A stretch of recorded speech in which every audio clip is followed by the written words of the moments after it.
So my Nook guy and I were standing at customer service today, and a family walks up, looked like it consisted of a grandmother, a mother, and two young girls. And the grandmother walks up to us, and she's like, "Do you guys have any classics and for teen?" And my Nook guy and I kind of look at each other, and he's like, "Well, we have classics, the regular adult ones, and usually by the time teenagers get to that age, that they just start reading those.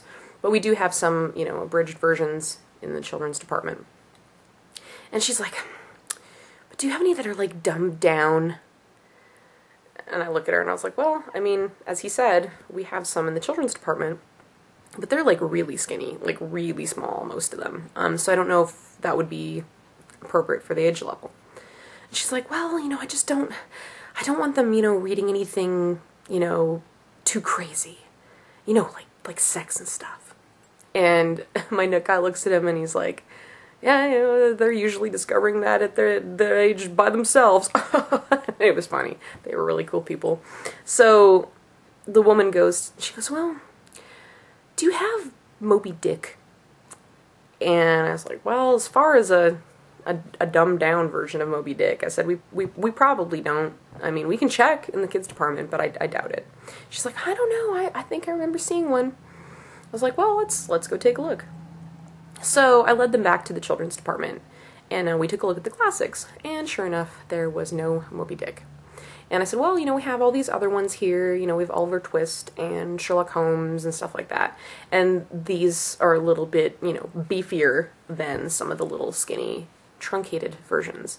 And the little girl looks at me and she goes, "Beefy?" And I looked at her and I went, "Yeah, beefy."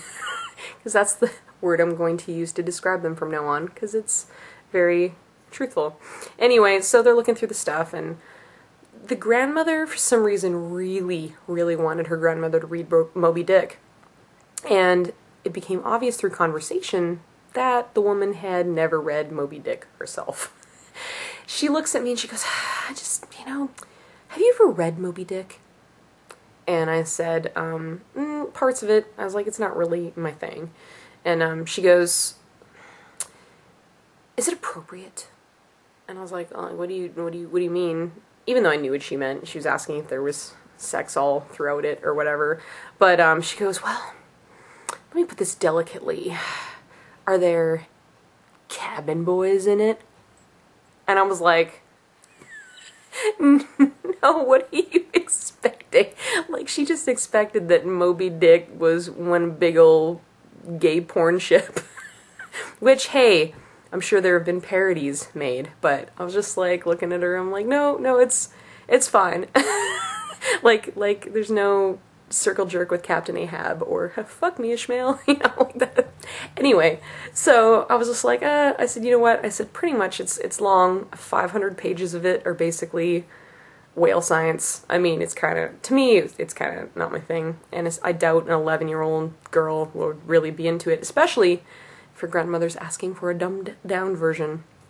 So she's like, "Well, okay, well, we'll just look at these other ones then." I was like, "Okay," and I left them there.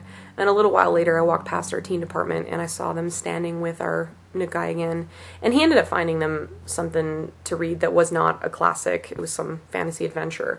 But when he had a second alone to talk with the mother, he was like, "Well, I recommend you read through them first to make sure that they're appropriate. I'm going to be honest about what's in them, but I still think it's a good read and appropriate," and all this kind of stuff.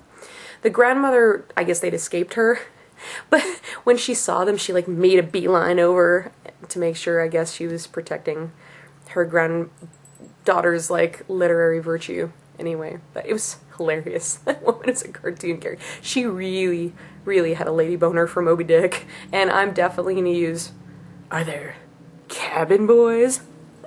like, as often as I can. Anyway, it was funny.